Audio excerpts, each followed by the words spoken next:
मोतिहारी में दहाड़े योगी, कांग्रेस और आरजेडी पर बोला करारा हमला। पहले चरण के चुनाव में बिहार की जनता ने साबित कर दिया है, जो रुझान दिखाई दे रहे हैं, रुझान बताते हैं कि बिहार के अंदर अब लालटेन की धुंधली रोशनी में अपराध कोई नहीं कर पाएगा, बल्कि मोदी जी के नेतृत्व में, मार्गदर्शन में, नीतीश बाबू के नेतृत्व में एनडीए सरकार की एलईडी लाइट में जगमगाता हुआ बिहार तय कर चुका है कि 14 नवंबर को जब परिणाम आएंगे तो फिर एक बार एनडीए सरकार।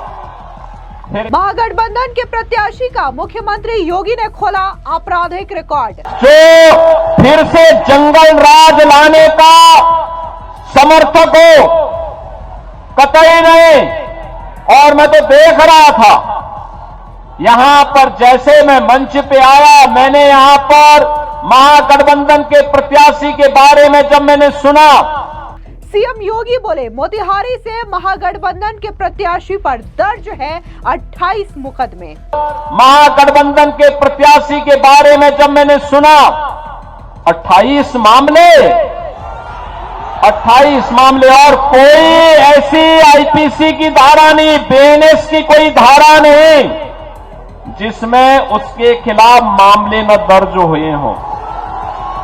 क्या हत्या के प्रयास, क्या लूट, क्या छिनैती, क्या डकैती, क्या अपहरण, क्या बलवा, यानी कोई भी ऐसी धारा नहीं जिसमें उसने अपराध न किया हो। तो बहनों और भाइयों, इसकी जगह तो उत्तर प्रदेश में बहुत अच्छी हो सकती है। योगी की चेतावनी, कहा यूपी में माफिया पर बुलडोजर चलता है जिससे वो पस्त है। और ऐसे ही अपराधियों के लिए हम लोगों ने यूपी में ये बुलडोजर खड़ा करके रखा हुआ है। बहनों और भाइयों, ये जो बुलडोजर यूपी के माफिया की छाती को रौंदते हुए चलता है ना, धड़धड़ा के, उसकी हड्डी और पसली एक हो जाती है। और तभी तो यूपी का माफिया और अपराधी हुआ है पस्त, और नौजवान को रोजगार मिला है तो अब हुआ है मस्त। बिहार में 11 नवंबर को होने वाले दूसरे चरण की वोटिंग के लिए एनडीए ने अपनी पूरी ताकत सियासी महादंगल में झोंक दी है। इस बीच उत्तर प्रदेश के मुख्यमंत्री योगी आदित्यनाथ भी बिहार में ताबड़तोड़ रैलियां कर रहे हैं, जनसभाओं को संबोधित कर रहे हैं। मुख्यमंत्री योगी ने बिहार के पूर्वी चंपारण के मोतिहारी में भी हुंकार भरी, जहां पर उन्होंने आरजेडी और कांग्रेस पर चुन चुन करके करारा वार किया। साथ ही उन्होंने ये दावा किया कि बिहार में एक बार फिर से एनडीए की सरकार बनने जा रही है। हालांकि इस दौरान मुख्यमंत्री योगी आदित्यनाथ ने महागठबंधन के प्रत्याशी पर भी जोरदार प्रहार करते हुए उसकी आपराधिक हिस्ट्री भी जनता के सामने रखी। दरअसल आपको बता दें कि मोतिहारी सीट से जहां बीजेपी ने प्रमोद कुमार को चुनावी मैदान में उतारा है, तो वहीं दूसरी तरफ आरजेडी ने देव गुप्ता को चुनावी मैदान में उतारा है। नामांकन के दौरान हलफनामे में यह खुलासा हुआ कि देव गुप्ता के खिलाफ 28 आपराधिक मामले दर्ज हैं। अब इसी को लेकर के मुख्यमंत्री योगी आदित्यनाथ ने जनता को आगाह किया। दरअसल महागठबंधन प्रत्याशी पर निशाना साधते हुए मुख्यमंत्री योगी आदित्यनाथ ने कहा कि उनके खिलाफ हत्या, लूट, डकैती, अपहरण जैसे सभी धाराओं में 28 आपराधिक मुकदमे दर्ज है। इसकी जगह उत्तर प्रदेश में बहुत अच्छी हो सकती है। अपराधी और माफिया किसी के सगे नहीं हुए हैं, ये किसी के सगे नहीं हैं। सुनिए क्या कुछ मुख्यमंत्री योगी आदित्यनाथ ने महागठबंधन के प्रत्याशी पर हमला बोलते हुए कहा। मैं नौजवानों से कहना चाहूंगा, जिन्होंने आरजेडी की अराजकता नहीं देखी है, वे अपने मां बाप से पूछें अराजकता क्या होती है। ये जातीय नरसंहार कैसे बिहार के अंदर आरजेडी के 15 वर्ष के शासन में हुई थी, हर व्यक्ति जानता है। अपहरण कैसे होता था, 60,000 से अधिक अपहरण बहनों और भाइयों, व्यापारी सुरक्षित नहीं, उद्यमी सुरक्षित नहीं था, इंजीनियर सुरक्षित नहीं था, चिकित्सक सुरक्षित नहीं था, बच्चे सुरक्षित नहीं थी, बेटी सुरक्षित नहीं थी। केवल आरजेडी का एक परिवार सुरक्षित था, बाकी पूरा बिहार असुरक्षित था। और इसीलिए मैं आप सबसे कहने के लिए आया हूं कि बहनों और भाइयों, हमें किसी ऐसे व्यक्ति को नहीं चुनना है, ऐसे अपराधी को नहीं चुनना है जो फिर से जंगल राज लेके आ जाए। हमें किसी ऐसे माफिया को, किसी ऐसे अपराधी को नहीं चुनना है जो फिर से जंगल राज लाने का समर्थक हो, कतई नहीं। और मैं तो देख रहा था यहां पर, जैसे मैं मंच पे आया, मैंने यहां पर महागठबंधन के प्रत्याशी के बारे में जब मैंने सुना, 28 मामले और कोई ऐसी आईपीसी की धारा नहीं, बीएनएस की कोई धारा नहीं जिसमें उसके खिलाफ मामले न दर्ज हुए हों। क्या हत्या के प्रयास, क्या लूट, क्या छिनैती, क्या डकैती, क्या अपहरण, क्या बलवा, यानी कोई भी ऐसी धारा नहीं जिसमें उसने अपराध न किया हो। तो बहनों और भाइयों, इसकी जगह तो उत्तर प्रदेश में बहुत अच्छी हो सकती है।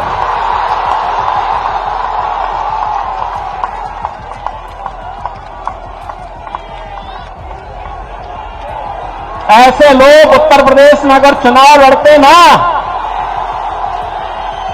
तो आज का उत्तर प्रदेश उसको बर्दाश्त नहीं करता, कतई नहीं बर्दाश्त करता। और मैं तो आपसे अपील करने के लिए आया हूं, ये अपराधी और माफिया किसी के नहीं हुए हैं, याद करना, किसी के सगे नहीं हैं, ये किसी के नहीं है। इनकी न कोई जाति है, इनकी न कोई पाति है, अपराध इनका पेशा है और अपराध के माध्यम से नाजायज संपत्ति को कब्जा करना ये अपना जन्मसिद्ध अधिकार समझते हैं। ऐसे लोगों के खिलाफ तो जितनी सख्ती हो सकती है, सामाजिक बहिष्कार हो सकता है, करना चाहिए, जरूर करना चाहिए। और यही कहने के लिए आज मैं आपसे कहने के लिए आया हूं। हालांकि आपको बता दें कि उत्तर प्रदेश के मुख्यमंत्री योगी आदित्यनाथ बिहार में जहां जहां चुनावी जनसभा को संबोधित करते हैं, इस दौरान लाखों की तादाद में भीड़ देखने को मिलती है। लोग बाबा बुलडोजर के नारे लगाते हैं और साथ ही कई जगहों पर उनकी सभाओं में बुलडोजर भी नजर आते हैं। ऐसे में मोतिहारी के सभा में भी बुलडोजर नजर आया, जिसे देखते हुए मुख्यमंत्री योगी आदित्यनाथ ने कहा कि माफियाओं के लिए हमने यूपी में बुलडोजर खड़ा कर रखा है। ये बुलडोजर यूपी के माफियाओं की छाती को रौंदते हुए जब चलता है, धड़धड़ाकर उसकी हड्डी और पसली एक हो जाती है। तभी तो यूपी में माफिया और अपराधी पस्त हो गया है। नौजवान को रोजगार मिला, जिससे वो मस्त हो गया है। सुनिए क्या कुछ अपराधियों को चेतावनी देते हुए मुख्यमंत्री ने कहा। और ऐसे ही अपराधियों के लिए हम लोगों ने यूपी में ये बुलडोजर खड़ा करके रखा हुआ है। बहनों और भाइयों, ये जो बुलडोजर यूपी के माफिया की छाती को रौंदते हुए चलता है ना, धड़धड़ा के, उसकी हड्डी और पसली एक हो जाती है। और तभी तो यूपी का माफिया और अपराधी हुआ है पस्त, और नौजवान को रोजगार मिला है तो वह हुआ है मस्त। इसी के साथ ही मुख्यमंत्री योगी आदित्यनाथ ने कांग्रेस और आरजेडी पर भी जोरदार तरीके से हमला बोला। उन्होंने कहा कि याद कीजिए, कांग्रेस के लोग क्या कहते थे कि राम तो हुए ही नहीं है। आरजेडी के लोग खानदानी माफिया को बचाने के लिए उनके दबाव में राम मंदिर की रथ यात्रा रोक देते थे। इनका पार्टनर समाजवादी पार्टी ने राम भक्तों को गोलियां चलाने का दुस्साहस किया था। फिर भी राम भक्त कहते थे, राम लला हम आएंगे, मंदिर वहीं बनाएंगे, लाठी गोली खाएंगे, मंदिर वहीं बनाएंगे। सुनिए क्या कुछ आरजेडी और कांग्रेस पर हमला बोलते हुए मुख्यमंत्री योगी आदित्यनाथ ने कहा। मोदी जी का नेतृत्व है तो विरासत भी है और विकास भी है। आप याद करिए, ये कांग्रेस के लोग क्या कहते थे कि राम तो हुए ही नहीं। आरजेडी के लोग खानदानी माफिया को बचाने के लिए, खानदानी माफिया को जिताने के लिए उसके दबाव में राम मंदिर की रथ यात्रा रोक देते हैं। इनका पार्टनर समाजवादी पार्टी उत्तर प्रदेश के अंदर राम भक्तों पर गोली चलाने का दुस्साहस चलाती करती है, लेकिन तब भी राम भक्त कहते थे रामलला हम आएंगे मंदिर, लाठी गोली खाएंगे मंदिर वहीं। और देखिए, मोदी जी के नेतृत्व में उत्तर प्रदेश में डबल इंजन की सरकार बनी। क्या एक कांग्रेस, आरजेडी या समाजवादी पार्टी भगवान राम के मंदिर के निर्माण को रोक पाई है क्या? आज अयोध्या में भगवान राम का मंदिर बन गया है ना, कोई संदेह है क्या? और देखो, अयोध्या में भगवान राम का मंदिर बना तो महर्षि वाल्मीकि जी के नाम पे इंटरनेशनल एयरपोर्ट भी अयोध्या में अब बन गया है। वहां पे जो भी यात्री जाता है, यात्री विश्रामालय में रुकता है, तो यात्री विश्रामालय निषाद राज के नाम पर है।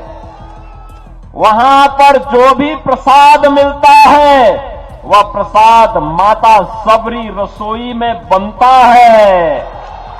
और बहनों और भाइयों, अब तो अयोध्या में हमारी संस्कृति तो कृतज्ञता ज्ञापित करने की है।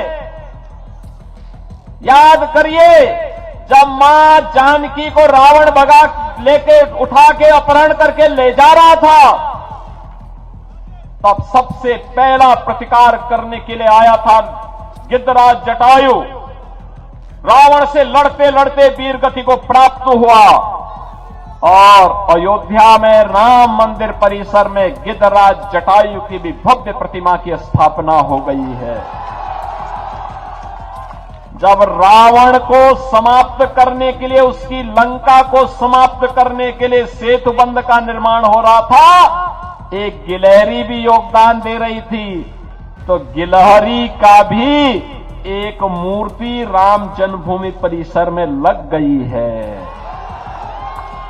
महाकवि तुलसीदास, महर्षि वशिष्ठ, महर्षि विश्वामित्र, महर्षि वाल्मीकि, इन सब के मंदिर बन गए हैं। बहनों और भाइयों, ये है भारत की परंपरा, कृतज्ञता ज्ञापित करने की परंपरा। और अयोध्या में राम मंदिर बनेगा तो सीतामढ़ी में मां जानकी का मंदिर भी ये एनडीए की सरकार बना रही है ना। और यही नहीं, राधा मोहन बाबू यूपी के प्रभारी थे, तो इन्होंने कहा कि जब मंदिर बनेगा अयोध्या में, तो अयोध्या से सीतामढ़ी को जोड़ने के लिए राम जानकी का मार्ग भी बनना चाहिए। 6155 करोड़ स्वीकृत, काम भी प्रारंभ हो गया है। और अब तो गोरखपुर से सिलीगुड़ी को जोड़ने के लिए जो एक नया एक्सप्रेसवे बन रहा है, वह इसी मोतिहारी होते हुए जा रहा है। और यह एक इकोनॉमिक कॉरिडोर होगा, इकोनॉमिक कॉरिडोर। हालांकि इस दौरान मुख्यमंत्री योगी आदित्यनाथ ने साफ तौर से यह दावा किया कि बिहार में एक बार फिर से एनडीए की सरकार बनने जा रही है। दरअसल मुख्यमंत्री योगी आदित्यनाथ ने कहा कि पहले चरण के चुनाव में बिहार की जनता ने यह साबित कर दिया है कि बिहार के अंदर अब लालटेन की धुंधली रोशनी में कोई अपराध नहीं कर पाएगा, बल्कि मोदी के नेतृत्व में, नीतीश के नेतृत्व में एनडीए सरकार की एलईडी की लाइट में जगमगाता बिहार तय हो चुका है कि 14 नवंबर में एक बार फिर से एनडीए की सरकार बनने जा रही है। सुनिए क्या कुछ एनडीए की सरकार बनने को लेकर के मुख्यमंत्री योगी आदित्यनाथ ने यह दावा किया। बहनों और भाइयों, बिहार विधानसभा का चुनाव चल रहा है। पहले चरण के चुनाव 6 नवंबर को संपन्न हो गए हैं और चुनाव, पहले चरण के चुनाव में बिहार की जनता ने साबित कर दिया है। जो रुझान दिखाई दे रहे हैं, रुझान बताते हैं कि बिहार के अंदर अब लालटेन की धुंधली रोशनी में अपराध कोई नहीं कर पाएगा, बल्कि मोदी जी के नेतृत्व में, मार्गदर्शन में, नीतीश बाबू के नेतृत्व में एनडीए सरकार की एलईडी लाइट में जगमगाता हुआ बिहार तय कर चुका है कि 14 नवंबर को जब परिणाम आएंगे तो फिर एक बार एनडीए सरकार, फिर एक बार एनडीए सरकार की शंखनाद अभी से सुनाई दे रही है। हालांकि इस दौरान मुख्यमंत्री योगी आदित्यनाथ ने यह बताया कि कैसे लालू के जंगल राज के दौरान युवाओं ने भारी संख्या में बिहार से पलायन किया। उन्होंने कहा कि कांग्रेस और आरजेडी के शासन के दौरान युवाओं को पलायन के लिए मजबूर होना पड़ा था, लेकिन आज एनडीए और नीतीश बाबू के नेतृत्व में बिहार लगातार विकास की नई रफ्तार पकड़ रहा है। बिहार, जिस बिहार का अपना गौरवशाली इतिहास रहा हो, जिस बिहार ने नालंदा विश्वविद्यालय दिया हो, जो बिहार आर्यभट्ट और आचार्य चाणक्य जैसा महान आचार्य दिया हो, जिस बिहार ने महात्मा बुद्ध को ज्ञान प्रदान किया हो और जिस बिहार ने 24वें तीर्थंकर भगवान महावीर को जन्म दिया हो, आखिर वह बिहार किसके कारण साक्षरता में देश के अंदर सबसे पीछे हो गया? बहनों और भाइयों, इस पाप का दोषी कोई और नहीं, इस पाप का दोषी कांग्रेस और आरजेडी बराबर के दोषी हैं। जिन लोगों ने अपने स्वार्थ के लिए बिहार का उपयोग तो किया, लेकिन बिहार के विकास के लिए बिहार की मेधा और बिहार की प्रतिभा और यहां की ऊर्जा का उपयोग बिहार के विकास में नहीं होने दिया। बिहार का नौजवान मेहनत करता था, उसकी मेधा और उसकी प्रतिभा का लोहा देश और दुनिया मानती है, लेकिन जब बिहार के विकास की बात आती तो कांग्रेस और आरजेडी के लोगों की दलाली इस नौजवान की मेधा को कुंद कर देती थी। हताश और निराश बिहार का प्रतिभा, यहां का नौजवान प्लान करने के लिए मजबूर हो गया था। पिछले 20 वर्ष में एनडीए की सरकार में, नीतीश बाबू के नेतृत्व में बिहार में सुशासन की आधारशिला सुदृढ़ हुई है। और बहनों और भाइयों, इसी सुशासन की सुदृढ़ नींव में एक समृद्ध और विकसित बिहार के निर्माण के लिए एनडीए सरकार फिर से बिहार के अंदर आवश्यक है। और इसी के लिए आज मैं आपसे आह्वान करने के लिए आया हूं। बहनों और भाइयों, याद करिए, आज बिहार में वो सब कुछ है जो बिहार की समृद्धि और विकसित बिहार बनाने में सहायक हो सकती है। रोड की कनेक्टिविटी है, रेलवे की कनेक्टिविटी है, एयर कनेक्टिविटी है, इनलैंड वाटरवे की कनेक्टिविटी है, मेट्रो की सुविधा है। और बहनों और भाइयों, आज बिहार के अंदर वह सब कुछ है। आप याद करिए, एनआईटी है, आईआईटी है, आईआईएम है, एम्स है, इंजीनियरिंग कॉलेजेस की श्रृंखला है और बिहार के अंदर अब मेडिकल कॉलेजेस की भी एक लंबी श्रृंखला खड़ी हो गई है। बहनों और भाइयों, अब बिहार में अच्छे शिक्षण संस्थान हैं, खुल रहे हैं, निवेश आ रहा है और निवेश की पहली शर्त है सुरक्षा। अगर अपराधी जीतेगा तो निवेश भागेगा, अगर अपराधी जीतेगा सुरक्षा दांव पे लगेगी, नौजवान प्लान करेगा। साथ ही मुख्यमंत्री योगी आदित्यनाथ ने कहा कि याद कीजिए, कांग्रेस और आरजेडी के समय गरीब को कुछ नहीं मिलता था, न राशन, न रसोई गैस, न आवास, कुछ नहीं मिलता था। मोदी की सरकार में भारत दुनिया की बड़ी ताकत बना है। आज का भारत मजबूत भारत है, मजबूर नहीं। भारत अब दुश्मन को उसकी ही माद में घुस करके मारता है। साथ ही मोदी सरकार में हुए विकास कार्यों और योजनाओं का जिक्र भी मुख्यमंत्री योगी आदित्यनाथ की ओर से किया गया। सुनिए क्या कुछ मुख्यमंत्री ने कहा। आप याद करिए ना, ये कांग्रेस और आरजेडी के समय में गरीब को कुछ नहीं मिलता था, न आवास, न राशन, न स्वास्थ्य की सुविधा, न रसोई गैस की कनेक्शन, कुछ भी नहीं मिलता था। मोदी जी के समय में पिछले 11 वर्ष में भारत दुनिया की बड़ी ताकत बना है। आज भारत की तरफ कोई टेढ़ी नजरों से नहीं देख सकता। आज का भारत एक मजबूत भारत है, मजबूर नहीं।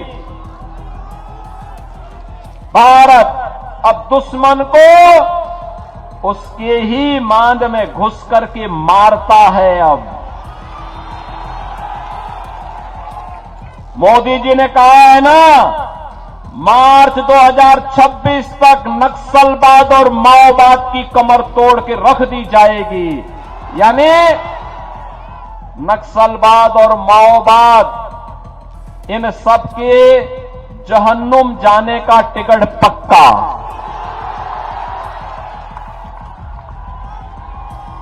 यमराज के घर की इनकी टिकट अब पक्की हो गई है कि इनको अब जाना ही है। जो भी भारत का विरोध करेगा, भारत की सुरक्षा में सेंध लगाएगा, तो मान के चलो कि यमराज ने उसके लिए बुलावा भेज दिया है। और मैं इसीलिए आपसे कहने के लिए आया हूं, मोदी जी के शासनकाल में 11 वर्ष में आप सोचो 80 करोड़ लोगों को फ्री में राशन, 50 करोड़ लोगों को 5 लाख रुपए प्रतिवर्ष मुफ्त में स्वास्थ्य के लिए कहीं भी चाहिए। राशन आप मोतिहारी का कोई व्यक्ति मोतिहारी में कार्ड बनाया है, अगर उसकी मर्जी आई गोरखपुर में, उसकी मर्जी आई चेन्नई में, उसकी मर्जी आई जम्मू कश्मीर में, वो अपना राशन ले सकता है, कोई उसको मना नहीं कर सकता। One nation one ration card. ऐसे स्वास्थ्य बीमा के लिए भी आपकी मर्जी कहीं के भी है, लेकिन आपको पूरी सुरक्षा मिलेगी, कहीं कोई बाधा नहीं, कोई बाधा नहीं। सुरक्षा की पूरी गारंटी कोई दे रहा है। बहनों और भाइयों, यह एनडीए की सरकार दे रही है, मोदी जी के नेतृत्व में दे रही है। और यही कहने के लिए आज मैं आया आपसे, 46 करोड़ लोगों के, आज आपने देखा होगा बैंक में खाते खुल गए। कांग्रेस आरजेडी के दलाली के सारे धंधे चौपट हो गए। अब ये दलाली नहीं कर सकते, क्योंकि गरीब का पैसा सीधे उसके खाते में पहुंचेगा। 12 करोड़ गरीबों को शौचालय दे दिया गया। 12 करोड़ अन्नदाता किसान, जब राधा मोहन बाबू कृषि मंत्री थे, 12 करोड़ किसानों को प्रधानमंत्री किसान सम्मान निधि का लाभ मिल गया। हर किसान के खाते में बिना कुछ कहे 6,000 रुपए सालाना उसके खाते में पहुंच जाता है। बहनों और भाइयों, याद करिए, कांग्रेस के समय में एक रसोई गैस का कनेक्शन लेने में 50,000 रुपया देना पड़ता था, तब भी नहीं मिलता था। और जब कभी रसोई गैस समाप्त हो गई और पर्व और त्योहार है, मेहमान है, पता लगा कि घर में मालकिन तो रसोई बना रही है, घर का आदमी जाता था कहीं रसोई गैस का सिलेंडर लेने के लिए कि कहीं मिल जाए, इज्जत बचा रह जाए, और लाइन लगी है, रसोई गैस तो नहीं मिलती थी, वहां पुलिस की लाठी जरूर मिलती थी। और घर में खाली हाथ व्यक्ति आता था तो घर में बेलना की मार अलग से पड़ती थी। ये कांग्रेस के लोग थे, पुरुषों की हाल तो ऐसा बना दिए थे कि न घर का होता था न घाट का होता था।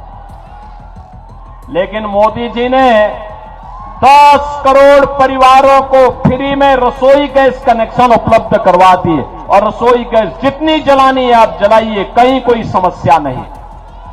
4 करोड़ गरीबों के मकान बना दिए प्रधानमंत्री आवास योजना में। 3 करोड़ गरीबों के घर में बिजली के मुफ्त में कनेक्शन भी दिला दिए, यानी राशन फ्री, स्वास्थ्य फ्री, बिजली कनेक्शन फ्री, उज्ज्वला योजना का कनेक्शन फ्री और पेयजल के लिए जल भी फ्री।